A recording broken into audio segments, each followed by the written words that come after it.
chilly morning with some spots in the upper 30s to start our Tuesday. We are warming back up, highs near 80 degrees tomorrow with a few evening showers. All those details coming up. Right now on News Channel 6 and 7, reducing the number of sex trafficking victims, the collaboration between local leaders and law enforcement to raise awareness. Also ahead, a $2.2 million grant for the city of Louisville, how they plan to use that money. And the Peach State emphasizing its support for educators. We'll have more on the bill saying to support teachers as your News at 7 starts now. Live from Television Park, this is WJBF News Channel 6 at 7. Good evening, everyone. You're watching News Channel 6 at 7. I'm Dee Griffin. Thanks so much for joining us.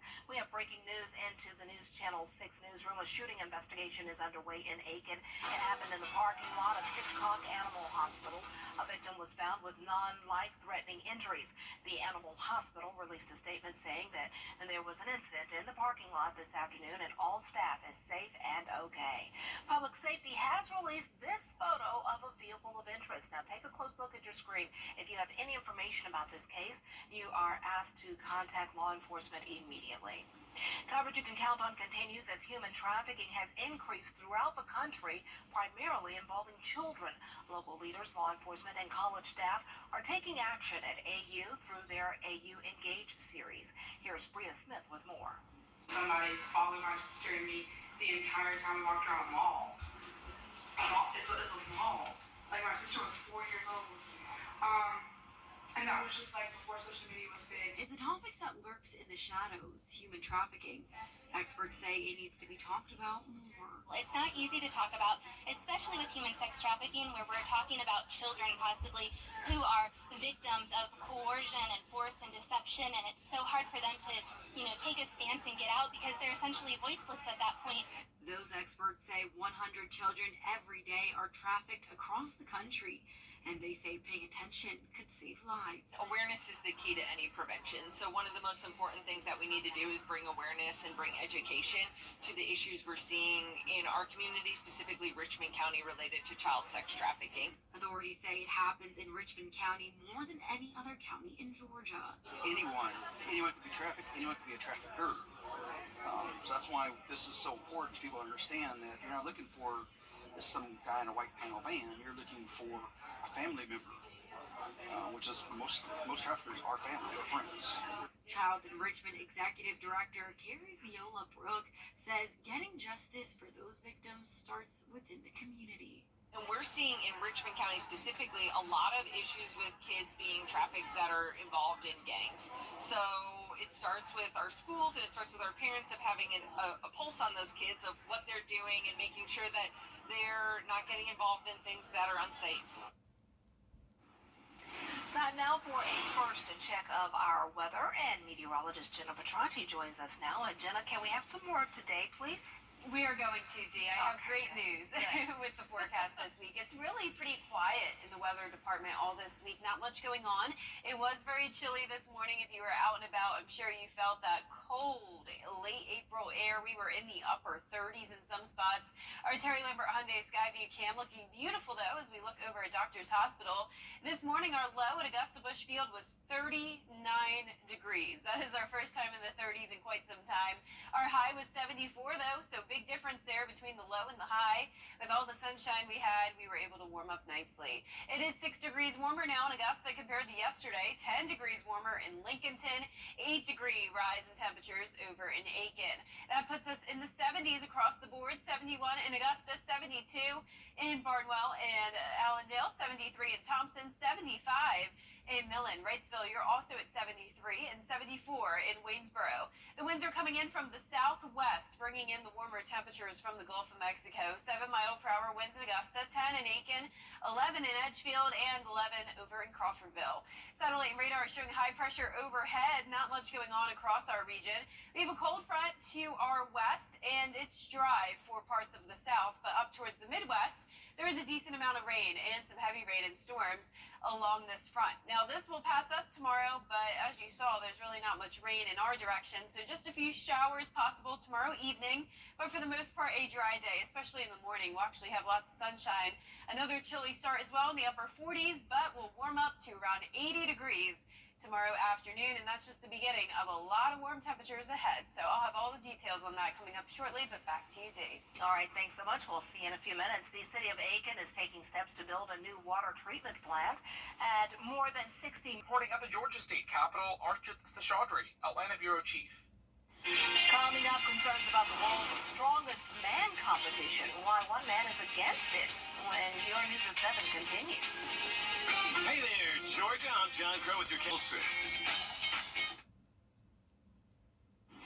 Thousands are expected to head to the Grand Strand next week to see a competition aiming to answer the question, who is the world's strongest man? But one man says there's much more to it than that.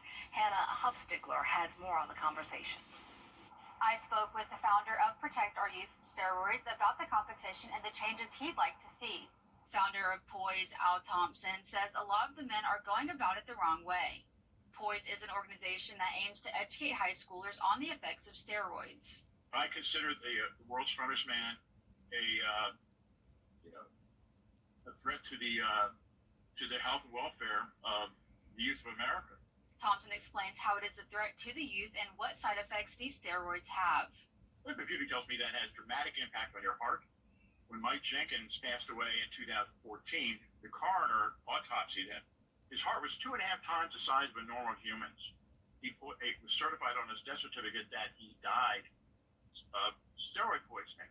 Thompson goes around to different high schools across the country to educate students on these types of drugs.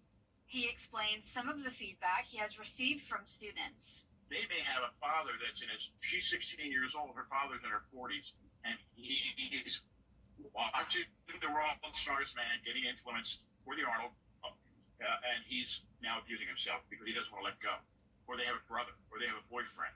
And I've just loaded up their ammunition that, Dad, it's over now. We had a guy at school today, and that was the reaction I got. Thompson says he hopes his organization can raise awareness of what he considers to be a critical issue for today's youth. The world's strongest man competition says the use of performance-enhancing drugs is strictly forbidden and athletes must undergo medical testing and screening. Any competitor found to have an illegal substance in his or his system is disqualified from the competition. And it's a super spring forecast, definitely feeling like spring in the afternoon with temperatures in the upper 70s to low 80s, but still some chilly mornings. Mostly dry, but we will have a few showers tomorrow. I'll have a look at the futurecast right after the break. Hurry in, these deals won't last. Over the years, thousands of people have gotten their hands on one. And who knows, you could be next. Win your very own Good Morning Augusta coffee mug at WJBF.com/coffee club. Sponsored by Honda Cars of Aiken. Now, your most accurate forecast with WJBF Live Viper 6. Welcome back. I want to start out with a school shout out. Earlier today, I went to St. John's UMC Seed Program over in downtown Aiken, and I visited this adorable 4K class. I think this is one of the cutest pictures so far from one of my school visits. They were so sweet. The girl in the purple here said she wants to be a meteorologist one day, but I think all of them are very interested in the weather. So thank you so much, St. John's, for having me, and I'm looking forward to visiting the kindergartners next year. Here's the look at our Terry Lambert Hyundai Skyview Cam now over in Swainsboro. We had clear skies today. It was beautiful, and it was much warmer, at least in the afternoon. We did start out in the upper 30s this morning, but we climbed up into the 70s. Right now sitting at 71. Winds coming in from the west-southwest at 7 miles per hour. Dew points in the upper 30s. So warm temperatures all across the southeast. 75 in Texas, 80s in Louisiana. A little bit cooler along the coastline in the 60s. But overall, really nice and quiet weather across the southeast and consistent temperatures here in the CSRA. 70 in Washington and Crawfordville, 71 in Thompson, 72 in Waynesboro, 73 down in Bamberg. High pressure in control. That's why we barely even have any cloud cover. Now, we do have this cold front to our northwest. Notice for us down here in the south, there's not much rain associated with it, but more rain and some storms up towards the Midwest. So this cold front will pass us tomorrow, but for the most part, it will be a dry day with a good amount of sunshine to start. A bit of cloud cover in the late afternoon and evening, and by around 7 p.m., that's when we'll see a few showers. Really, you could even just call it sprinkles. For the most part, not a lot of rain. Lows will be in the mid-40s once again tonight, at least in some locations. But then we'll see those lows climb back into the 50s all the way up to 58 on Sunday, 59 into next Tuesday. And those high temperatures reaching 79 tomorrow, 80 degrees for Thursday, and low 80s into the weekend as well. So definitely very spring-like this week. And let's take a look at Futurecast tonight at 10 o'clock. Winds coming in from the south. Skies staying clear. There's the cold front moving through tomorrow evening. You can see, as I mentioned, we'll have an increase in clouds and a few showers popping up here and there. Cold front moves to our south. The winds will briefly come in from the northeast, but really not bringing us that much cool air, because notice we'll also have this warm front lifting to our north, so we really won't have much of a cool down. Now, as we take it closer to home, you can see tomorrow at 4 p.m., there's some of that rain moving into the CSRA, and that is about it when it comes to the rain this week. So definitely nothing significant. Don't have to worry about any thunderstorms. This continues until around midnight, and then the clouds will push to the south, and we'll have plenty of sunshine for Thursday morning. Now, our lows tonight will vary anywhere from the mid-40s through low 50s. Highs tomorrow will be in the upper 70s to around 80 degrees, which is our average for this time of the year, so very typical spring-like weather. Just giving it a 20% chance of rain tomorrow. I'd say kind of like a 10% chance of rain for Friday and Saturday, but overall, a dry week, mostly cloudy on Saturday, but back to sunshine on Sunday. High of 83 and upper 80s into next week, staying dry and even 90 degrees by next Friday. Back to you, Dee. All right, Jenna. Well, today kicks off Georgia milestone testing. Students throughout the area are taking tests that reflect their skills and whether or not they will be promoted to the next grade.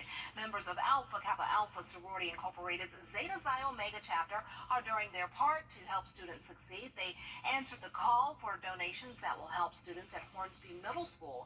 Chapter members donated snacks including granola bars, crackers, chips, and water for more than 400 students.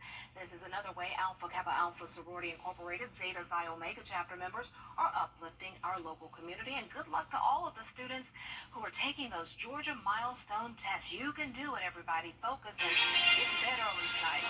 Well, still ahead, it's the first day of former 641-3305. Transmart USA's Cool Home Hot Deal Sale. Take a Smart USA. The tech world is buzzing about a new camera that developers say really has a way with words. Excuse me. At first glance, the poetry camera looks like any other picture-taking device, but point the camera at anything or anyone, and it turns the images into thought-provoking poetry. I'm looking at the camera. I saw it earlier, but I like it.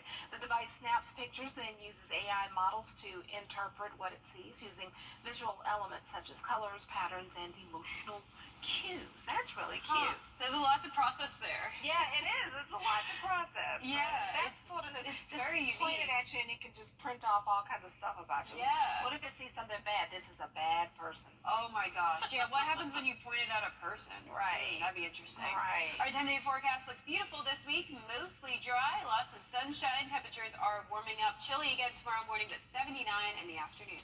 Sounds good. Thanks so much for joining us. We're always with you at WJBF.com. Entertainment Tonight is next.